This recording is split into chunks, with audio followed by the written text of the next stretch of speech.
सभी साथियों का भारतीय विजन क्लासेस पर फिर से स्वागत है। साथियों, आज का क्लास बहुत ही महत्वपूर्ण होने वाला है। आज हम पढ़ेंगे सूर्यकांत त्रिपाठी निराला की लंबी कविता राम की शक्ति पूजा की संपूर्ण व्याख्या। यह क्लास बहुत ही महत्वपूर्ण है, खासकर झारखंड पीजीटी 2023 की तैयारी कर रहे विद्यार्थी, उनके लिए यह क्लास बहुत ही महत्वपूर्ण है। आज हम राम की शक्ति पूजा कविता को बहुत ही आसान और सरल तरीके से पढ़ेंगे, संपूर्ण व्याख्या को देखेंगे, पार्ट 1 बाय पार्ट 1 देखेंगे। बहुत ही महत्वपूर्ण क्लास है, सभी साथी जुड़ जाएंगे और आज की इस महत्वपूर्ण क्लास का लाभ उठाएंगे। चलिए प्रारंभ करते हैं राम की शक्ति पूजा। राम की शक्ति पूजा कविता प्रारंभ करने से पहले हम सबसे पहले सूर्यकांत त्रिपाठी निराला जी का जीवन परिचय देख लेंगे। निराला जी का जन्म जो हुआ था 1899 ईस्वी मोदनीपुर महिषादल पश्चिम बंगाल में इनका जन्म हुआ था। इनका मृत्यु 1961 ईस्वी इलाहाबाद उत्तर प्रदेश में हुआ था। अब इनके पिताजी कौन थे? तो सूर्यकांत त्रिपाठी निराला के पिताजी राम सहाय त्रिपाठी थे और पत्नी का नाम क्या था? मनोहरा देवी। सभी बिंदुओं को ध्यान से समझते जाएंगे। अब निराला जी के कितने संतान थे? 2 संतान थे। एक पुत्र था, दूसरी पुत्री थी। पुत्र का नाम क्या था? रामकृष्ण। और पुत्री का नाम क्या था? सरोज। ऐसी सरोज को सभी जानते ही हैं। आगे निराला जी छायावाद के 4 स्तंभ कवियों में से एक थे। यानी छायावाद जो था आधुनिक कालीन काव्य धारा की जो तीसरी काव्य धारा छायावाद थी, वह उसमें 4 स्तंभ कवि थे, जिसमें से एक कवि निराला जी थे। और कौन कौन कवि थे वे कमेंट बॉक्स में हमको बताइएगा कि छायावाद के में 4 स्तंभ कवि निराला जी के अलावे कौन कौन थे। अब निराला की प्रथम कविता जूही की कली है, जिसका रचना काल 1916 है। यानी जूही की कली सबसे पहले इन्होंने लिखे थे, जो सरस्वती पत्रिका से क्या हो गई थी? अस्वीकार होकर वापस लौट गई थी। उसके बाद में इनका पहला काव्य संग्रह जो आया अनामिका में, ये फिर से संकलित होकर प्रकाशित हुई थी। आगे है इनका प्रथम कविता जूही की कली और अंतिम कविता क्या है? तो पत्रोत्कंठित जीवन का विष बुझा हुआ। आगे निराला की प्रथम काव्य कृति यानी काव्य संग्रह कौन सा है? तो अनामिका है। इसका रचना काल है 1963 ईस्वी। और निराला की अंतिम काव्य कृति यानी काव्य संग्रह कौन सी है? सांधि काकली है, जिसका रचना काल 1969 ईस्वी है। आगे बढ़ते हैं मित्रों, वीडियो पर बने रहना, वीडियो को बिल्कुल बढ़ा कर नहीं देखना, यहाँ सभी पॉइंट आपके लिए बहुत ही महत्वपूर्ण है। आगे है निराला छायावाद का महादेव कहा जाता है। यानी छायावाद की जो 4 स्तंभ कवियों में 3 थे, सूर्यकांत त्रिपाठी निराला, जयशंकर प्रसाद और सुमित्रा नंदन पंत। तो जयशंकर प्रसाद को ब्रह्मा, निराला को महादेव और सुमित्रा नंदन पंत को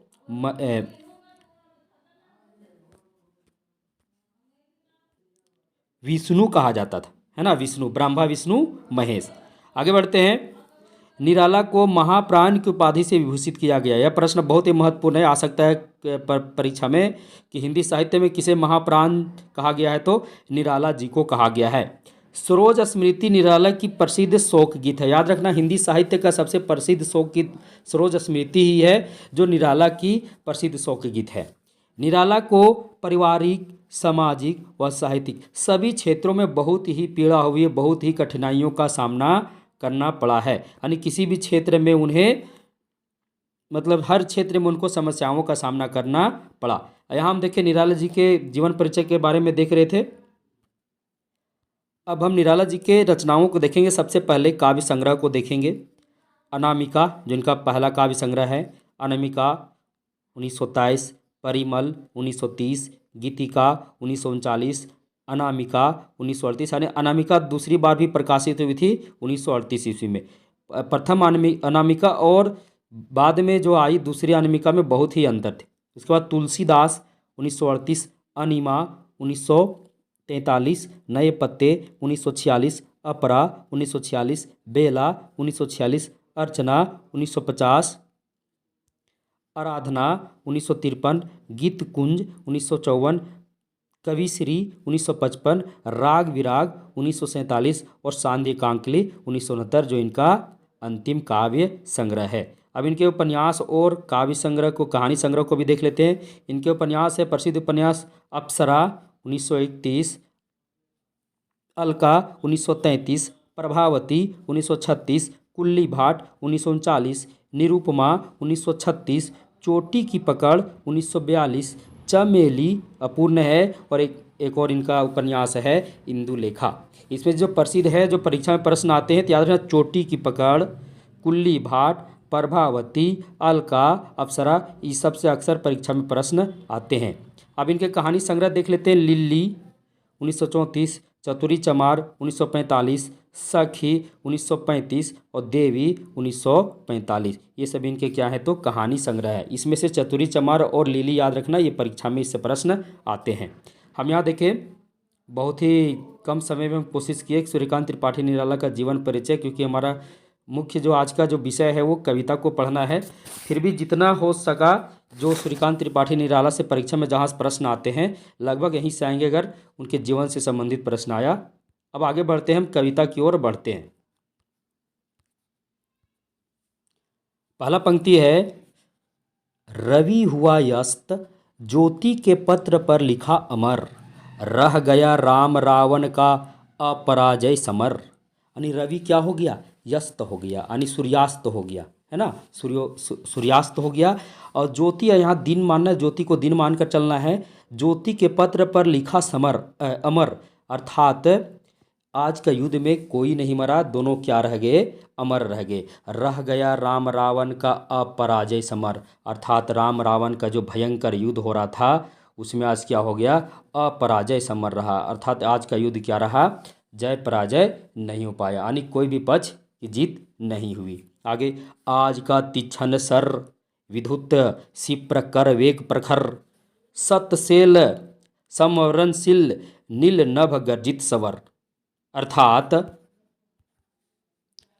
आज के इस युद्ध में दोनों ओर से, यानी राम की सेना की ओर से और रावण की भी सेना की ओर से, दोनों ओर से तीक्ष्ण सर विद्युत, अर्थात तेज धार वाले फुर्तीले बाण, तेज विप्र प्रखर वेग से क्या हो रहे थे, दोनों तरफ बाणों की धार क्या हो रहे थे, दोनों तरफ से वार किए जा रहे थे। और सतसेल समरणशील, और क्या हो रहा था, वार पर वार हो रहा था। और सैकड़ों, सतसेल समरणशील का मतलब सैकड़ों भालों द्वारा इसे क्या किया जा रहा था, इसे रोका भी जा रहा था। अर्थात दोनों तरफ से बहुत ही तीक्ष्ण बाण चलाए जा रहे थे, दोनों तरफ से वीरों के द्वारा, और साथ ही साथ उनके द्वारा रोके भी जा रहे थे। नील नभ गर्जित सवर, और नील नभ अर्थात आकाश क्या कर रही थी, तो आकाश पूरा नीला आकाश गर्जन से गुंजरित हो रही थी, अर्थात जो वार हो रहे थे दोनों तरफ से, उस वार के हुंकार में नीला आकाश भी गर्जित सा, कंपित सा लग रहा था। आगे, प्रतिफल परिवर्तित वहु वेद कौशल समूह, राक्षस विरुद्ध प्रत्यु कपि विषम हु, अर्थात दोनों तरफ से वार पर वार हो रहे थे, और राक्षसों के आक्रमण से क्रोध होकर कपि लोग क्या कर रहे थे, विषम हु, यानी हु कर रहे थे, यानी उनसे क्रोध होकर।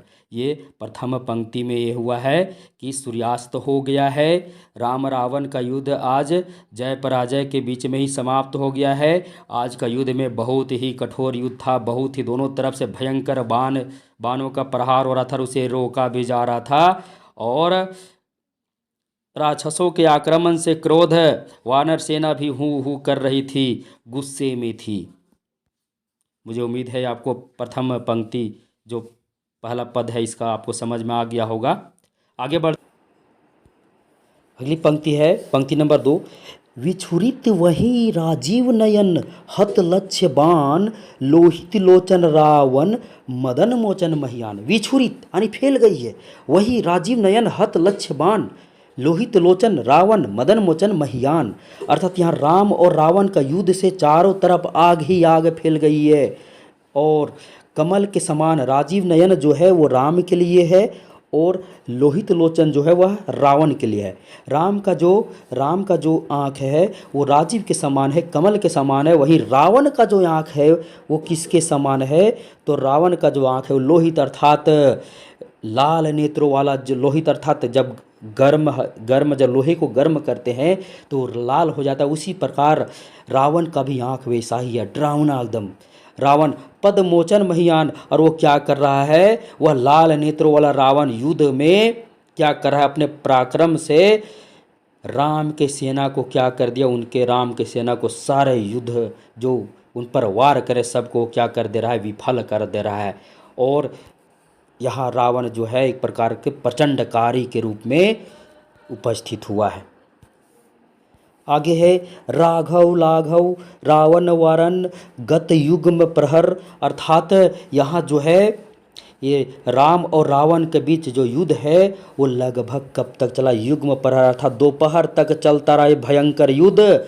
उदत लंकापति, उदत लंकापति का मतलब होता है उदत यानी अभिमानी, प्रचंड अभिमानी कह सकते हैं कि एक प्रकार से जिससे लोग डर जाए, जिसे किसी का डर नहीं, वो क्या कर रहा है, प्रचंड अभिमानी पराक्रमी रावण जो है मर्दित कपि दल बल विस्तर। अर्थात वानरों की सेना को क्या किया है, कुचल दिया है। अनिमेष राम, और राम अनिमेष यानी टकटकी लगाए ये सब देख रहे हैं और सोच रहे हैं विश्व जद दिव्य सरभंग भाव, जिसके बाणों में विश्व के जीतने के सक्षम हो। अर्थात राम के बाणों में विश्व विजयी बनने का सक्षम उनके पास बाण थे, फिर भी वह सोच रहे हैं यानी रावण के पराक्रम से वे सोचने पर मजबूर हैं कि आखिर यह क्या हो रहा है, रावण इतना पराक्रम कैसे कर रहा है, रावण हम पर विजय कैसे प्राप्त कर रहा है, रावण हमारी सेना को किस प्रकार नष्ट कर रहा है। अर्थात प्रभु श्री राम के जो बाण थे वो क्या हो रहे थे, प्रभु श्री राम के बाण निष्फल हो रहे थे। अर्थात प्रभु श्री राम के बाण जहाँ पर लगने चाहिए वे निशाने भी चूक रहे थे। तो प्रभु श्री राम सोच रहे हैं कि विश्व विजय करने में सक्षम हमारे जो दिव्य बाण है आज विफल क्यों हो रहे हैं, वे आश्चर्य में हैं। वे क्या हैं, आश्चर्य में हैं। तीसरा पद है रावण प्रहार दुर्वार विकल वानर दल बल, मूर्छित सुग्रीव अंगत भीषण गवाच गई नल। अर्थात कह रहे रावण का जो भीषण प्रहार है, रावण के भीषण प्रहार से वानर सेना क्या हो गई, विकल हो गई है, अर्थात परेशान हो गई है, व्याकुल हो गई है। यहाँ सुग्रीव अंगद, इस भीषण युद्ध में सुग्रीव अंगद गवाच नल नील आदि सभी जितने भी वानर सेना सब क्या हो गए हैं, सभी मूर्छित हो गए हैं, सभी शक्तिहीन हो गए हैं, उनकी चेतना क्या हो गई है, तो शून्य हो गई है। परंतु वारिद सौमित्र भलपति क्या कर रहे हैं, वारिद सौमित्र भलपति, भलपति जो है भलपति अर्थात जामवंत क्या कर रहे हैं, तो जामवंत असंख्य राक्षस सेना को क्या करें, रोकने का प्रयास कर रहे हैं। यहीं इन्हीं सेना में गर्जित प्रलयाब्धि क्षुब्ध हनुमत केवल प्रबोध। अर्थात राम की सेना में सभी क्या हो चुके हैं, मूर्छित हो चुके हैं, चेतना शून्य, उनकी चेतना शून्य हो चुकी है, चेतनाहीन हो चुके हैं, मूर्छित हो चुके हैं। लेकिन उन्हीं राम की सेना में हनुमान भी हैं। कौन है, हनुमान है जो केवल प्रबोध हैं, सिर्फ उनकी ही चेतना क्या है, उनकी ही चेतना अभी भी जारी है, उनके अंदर हिम्मत है। और वे क्या करें, गर्जित प्रलब्धि क्षुब्ध, अर्थात वे अपने प्रकोप के भांति क्या कर रहे हैं, तो रावण की सेना पर गरज रहे हैं। क्रोध में क्या कर रहे हैं, क्रोध से ऐसा मालूम हो रहा है मानो उनके अंदर जो क्रोध है, हनुमान के अंदर जो क्रोध की अग्नि जो निकल रही है, ऐसा लग रहा है मानो विशाल ज्वालामुखी पर्वत से अग्नि की लपटें निकल रही हो। आगे है कि जानकी भीरु उर आशा भर रावण संवर, और प्रभु श्री राम जो हैं हनुमान की इस वीरता से, इस वार से, उनकी भयंकर जो वो गरज रहे थे, भयंकर रूप से वो लड़ रहे थे रावण की सेना से, तो राम को आशा का एक प्रकार से आशा का संचार होता है प्रभु श्री राम के अंदर कि जानकी को वो मुक्त करा लेंगे, क्योंकि अकेले हनुमान ही हैं जो क्या करें, चारों प्रहर क्या करें, चतुप्रहर, यहाँ जो है ना उदृत वही भीम पर्वत कपि चतुर्प्रहर, यानी कपि चतुर्प्रहर का मतलब चारों प्रहर एकमात्र हनुमान ही है जो क्या करें, रावण की सेना से लड़ रहे हैं, जिससे राम के हृदय में आशा जग रहा है कि वह जानकी अर्थात माता सीता को क्या करेगा, अर्थात जानकी को वो क्या करेंगे, सीता को रावण से मुक्त कर लेंगे। बहुत अच्छी ये भी पंक्ति था, इसमें कहा गया है राम रावण का युद्ध हो रहा है, रावण क्या कर रहा है, अपने प्रहार से वानर दल को क्या कर रहा है, तो वानर दल को पूरा क्या कर दिया है, तो मूर्छित कर दिया है।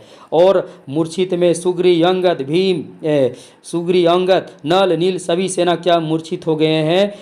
एक मात्र उसमें है हनुमान जो क्या अभी तक मूर्छित नहीं हुआ है, वह उसके अंदर अभी भी चेतना है और वह क्या कर रहा है, तो विशाल भयंकर ज्वालामुखी की तरह क्या कर रहा है, रावण की सेना पर क्या करे, गरज रहे हैं। जिससे प्रभु श्री राम को यह आशा है कि सीता की मुक्ति बहुत जल्द हो जाएगी। आगे बढ़ते हैं। मुझे उम्मीद है आपको यह क्लास अच्छा लग रहा होगा। हम बहुत कोशिश किए, थोड़ा सा इसमें कठिन शब्द हैं, कहीं कहीं थोड़ा सा दिक्कत तो होती है, परंतु कोशिश करें आपको समझाने का। आगे है चौथा पद है, लोटे युग दल राक्षस पद तल पृथ्वी टलमल। समझ में आया? लोटे युग दल अर्थात युग दल का मतलब हुआ कि यहाँ दोनों दल की बात हो रही है, रावण के भी दल और प्रभु श्री राम के भी दल। दोनों दल क्या हो चुके, युद्ध से लौट चुके, क्योंकि संध्या हो गई थी यानी सूर्यास्त हो गया था, जिस कारण दोनों दल वापस अपने अपने, है ना, अपने अपने दल की ओर वापस लौट रहे थे। अब तो लोटे युग दल राक्षस पद तल पृथ्वी टलमल, अर्थात कहने का मतलब जब राक्षस लोग चल रहे थे तो पृथ्वी भी क्या हो रही थी, कंपित हो रही थी। पृथ्वी भी क्या हो रही थी, तो कंपित हो रही थी। और बिंदु हर्ष महोल्लास, महोल्लास का मतलब था महाउल्लास, यानी खुशी में भी अधिक खुशी। तो वे बिंद महोल्लास का मतलब हुआ कि जो राक्षस लोग थे वे जब पृथ्वी पर चल रहे थे तो पूरे हर्षोल्लास के साथ चल रहे थे। और बार बार ये आकाश विकल हो रही थी, यानी व्याकुल हो रही थी, यानी आकाश भी क्या हो रही थी, बार बार व्याकुल हो रही थी। आगे वानर वाहनी, ये तो हुआ, ये हो गया रावण के सेना का। अब वानर वाहनी खिन्न है, वानर वाहनी जो है वो खिन्न है, अर्थात वे क्या है, दुखी है। वे लोग क्या हैं, दुखी है, व्याकुल हैं, उदास हैं। वानर वाहनी खिन्न, लख निज पति चरण चिन्ह, चल रही शिविर की ओर सवा अस्थवीर दल जो विभिन्न, अर्थात वानर वाहिनी जो है वह लख, वो क्या खिन्न है, बेचारे उदास हैं, क्योंकि आज के युद्ध में क्या हुए हैं, आज के युद्ध में उन्हें बहुत अधिक क्या हुआ, कष्ट हुआ है। तो वानर वाहिनी, क्योंकि रावण आज के युद्ध में क्या कर रहा था, चारों ओर पराक्रम कर रहा था और वानर सेना को क्या कर दिया था, तो वानर सेना को पूरा मूर्छित कर दिया था, उन्हें व्याकुल कर दिया था, चेतनाहीन कर दिया था। तो राक्षस सेना तो खुशी से अपने शिविर की ओर जा रहे, जबकि वानर वाहिनी जो है वो क्या है, उदास है। अलख निज पति चरण चिन्ह, अर्थात यहाँ पति जो शब्द प्रयोग राम के लिए हुआ है, अर्थात वे क्या कर रहे हैं, प्रभु श्री राम के पद चिन्हों को देखते हुए अपने शिविर की ओर क्या कर रहे हैं, जा रहे हैं। और किस प्रकार, मानो जैसे स्थवीर जो दल जो विभिन्न, अर्थात ऐसे लग रहे मानो उनमें क्या है, उन्हें बिल्कुल चेतना नहीं है, एक प्रकार बौद्ध भिक्षुओं के समान जा रहे हैं, अर्थात वृद्ध के समान, अर्थात उनमें जरा सा भी जान नहीं है। आगे है, प्रशमित है वातावरण। अब वातावरण क्या है, बिल्कुल शांत है, प्रशमित मतलब शांत, नामित मुख सांधि कमल, और क्या है, लक्ष्मण जो है मुख सांधि कमल, यहाँ से इसको पढ़िएगा, नामित मुख सांधि कमल लक्ष्मण, यहाँ तक पढ़िएगा, है ना। तो नामित मुख सांधि कमल लक्ष्मण, अर्थात लक्ष्मण जो है संध्या के झुके हुए, अर्थात जब कमल खिलता है तो शाम को क्या होता है, कमल मुरझा जाती है, वैसे ही लक्ष्मण भी क्या है, वैसे ही क्या है, मुरझाए से चले जा रहे हैं, चिंता पल और चिंता करते हुए, और उनके पीछे वानर सेना भी शिविर की ओर जा रही है। इस पद में क्या हुआ है, युद्ध आज की युद्ध समाप्ति हो गई है। रावण के पराक्रम से, यानी रावण के पराक्रम से वानर सेना क्या हो गई है, मूर्छित हो गई है, चेतना शून्य उनका हो गया है, व्याकुल हो गई है। जब युद्ध समाप्त हुई है तो दोनों दल लौट रहे हैं, राक्षस सेना बहुत खुशी से जा रहे हैं, और जब वो चल रहे हैं तो ऐसा लग रहा है मानो पृथ्वी भी कंपित हो रही है। इधर वानर वाहिनी क्या हो रही है, ये भी जा रही है, परंतु उदास हैं, और अपने प्रभु श्री राम के पद चरण को देखते हुए जा रहे हैं शिविर की ओर, और ऐसे लग रहे मानो उनमें जरा सा भी जान ना हो, यानी जिस प्रकार एक वृद्ध व्यक्ति में बिल्कुल चेतना उनका शून्य हो जाता है, वैसा ही इनका स्थिति हो गया है। अब वातावरण कैसा है, तो कह सकते हैं कि रावण रावण का जो शिविर का वातावरण पूरा हर्षोल्लास के साथ है, जबकि प्रभु श्री राम का जो शिविर का वातावरण बिल्कुल शांत है। नामित मुख शांति कमल लक्ष्मण चिंता पल, अर्थात लक्ष्मण जो है कमल के समान, कमल जब संध्या के समय में कमल क्या हो जाता है, संध्या के समय में कमल मूर्छित हो जाता है, उसी प्रकार लक्ष्मण का भी चेहरा उसी प्रकार झुका हुआ है। और वे भी वानर सेना के साथ पीछे, उनके पीछे वे भी चले जा रहे हैं शिविर की ओर, और उनके पीछे वानर सेना भी शिविर की ओर चली जा रही है। आगे बढ़ते हैं। मुझे उम्मीद है आपको वीडियो क्लास बहुत ही अच्छा लग रहा होगा। जितने भी नए विद्यार्थी वे चैनल को सब्सक्राइब कर देना और बेल आइकन को भी क्लिक कर देना। साथ ही साथ आपको बता दें कि भारतीय विजन क्लासेस पर टेलीग्राम ग्रुप भी चलता है। भारतीय विजन क्लासेस पर टेलीग्राम ग्रुप के पेड ग्रुप में आप जुड़े और वहाँ मात्र 150 रुपया प्रति महीना पर हमारे टेलीग्राम पेड ग्रुप से जुड़े, वहाँ आपको बहुत कुछ सुविधाएँ मिलेंगी। आगे बढ़ते हैं। टेलीग्राम का जो लिंक है वो डिस्क्रिप्शन बॉक्स में नीचे है, वो वहाँ टच करें और अनपेड टेलीग्राम में जो है वो फ्री है। उसके बाद वहाँ हम आपको बताएंगे कि आपको कौन सा टेलीग्राम में जुड़ना है जिससे आप अधिक से अधिक लाभ उठा सकें। अब आगे बढ़ते हैं, 5वें पद में चलते हैं। रघुनायक आगे अवनी पर नवनीत चरण, सलथ धनु गुण है कटी बंद सरस्त तुनिर धरन। रघुनायक अर्थात प्रभु श्री राम, आगे अवनी, अवनी मतलब पृथ्वी पर, नवनीत चरण अर्थात प्रभु श्री राम जो है वे क्या हैं, अपने यहाँ जो नवनीत चरण है, कोमल पद यानी प्रभु श्री राम का। तो प्रभु श्री राम जो है सबसे आगे अपने कोमल चरणों को पृथ्वी पर रखते हुए चल रहे हैं, और सलस धनु गुण कटी बंद सरस्त, और उनके क्या है धनुष की जो डोरी है वो भी ढीली पड़ गई है, और कमर बंद, कटी जो है, कटी मतलब कमर होता है, तो कमर बंद जिसमें बाणों के तरकस भी बंधा हुआ था वो भी क्या हो चुका है, वह सरस्त तुनीर धरन वो भी क्या हो चुका है, तो वो भी खिसक गया है। फिर दृढ़ जटा मुकुट हो, जो उनका मुकुट जो दृढ़ रूप से अपने मुकुट को क्या किए हुए थे, अपने सर पर जो सजाए हुए थे वो भी मुकुट क्या है, वो भी मुकुट अब क्या हो गया है, तो विप्रयस्त प्रतिलट से खुल, वो भी क्या हो गया है, तो वो भी अस्त व्यस्त हो चुका है। अर्थात उसकी प्रत्येक लट क्या हो गई है, मुकुट की बिखर गई है। आगे फैला पृष्ठ पर बाहुओं पर वक्ष का विपुल, उतरा जो दुर्गम पर्वत पर निशांधकार, अर्थात फैला पृष्ठ पर, यहाँ पृष्ठ जो है उनका शरीर को माना गया है, बाहुओं पर वक्ष का विपल अर्थात उनकी समस्त जटाएं अर्थात उनके जो बाल हैं वे बाल क्या हो गए, अब खुल गए हैं, और वे उनके पीठ पर, उनकी भुजाओं पर क्या हो चुके हैं, विशाल वक्ष स्थल के भांति क्या हो रहे, बिखर गए हैं। यानी उनके बाल जो थे वो युद्ध कर रहे थे, तो प्रभु श्री राम के जो बाल थे वे भी क्या हो गए, उनके पृष्ठ पर, उनके शरीर पर, उनके बाहुओं पर, उनके भुजाओं पर क्या हो चुके हैं, तो वक्ष पर विपुल वो क्या बिखर चुके हैं, चारों तरफ बिखर गए हैं। उस समय मानो ऐसा प्रतीत हो रहा है, उतरा जो दुर्गम पर्वत पर निशांधकार, मानो ऐसा लग रहा है मानो किसी दुर्गम पर्वत पर रात्रि का अंधकार उतर गया हो, ऐसा लग रहा है। और चमकती दूर तराएं जो हो कहीं पार, और उनकी आँखें अर्थात उनकी आँखें, जो आँखों की यहाँ विशेषता बताई गई है कि उनकी आँखों में कुछ ऐसी चमक है जिस प्रकार तारे जो होते हैं पूरे अंधकार में जब चमकते हैं, उसी प्रकार प्रभु श्री राम की भी आँखें उसी तारों के समान चमक रहे हैं। अर्थात इसमें हुआ ये है कि रघुनाथ युद्ध समाप्त हो चुका है, रघुनाथ आगे आगे इस पृथ्वी पर अपने कोमल चरणों के साथ चले जा रहे हैं, और उनके धनुष की डोरी भी क्या हो गई है, तो बिल्कुल ढीली हो गई है, और कटी बंद यानी कमर में जो बाणों को बांधे हुए थे, जो तरकस था, जिस तरकस में बांध रखे होते वे तरकस भी अब क्या हो चुके हैं, वे तरकस भी खिसक चुके हैं। और उनकी दृढ़ जटा मुकुट हो अर्थात वे दृढ़ता से उनका जो जटाओं से मुकुट बांधा हुआ था, अर्थात प्रभु श्री राम का वेशभूषा आप देखे होंगे।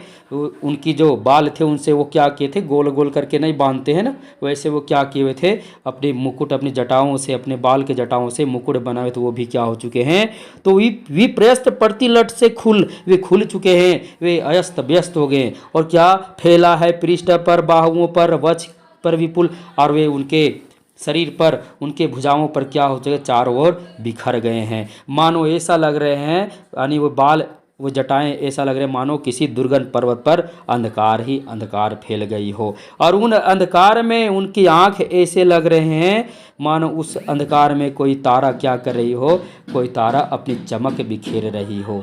मुझे उम्मीद है यह भी पद आपको समझ में आ गया होगा। बहुत ही अच्छा है, आप पूरा पढ़िएगा, बहुत ही मज़ा आने वाला है।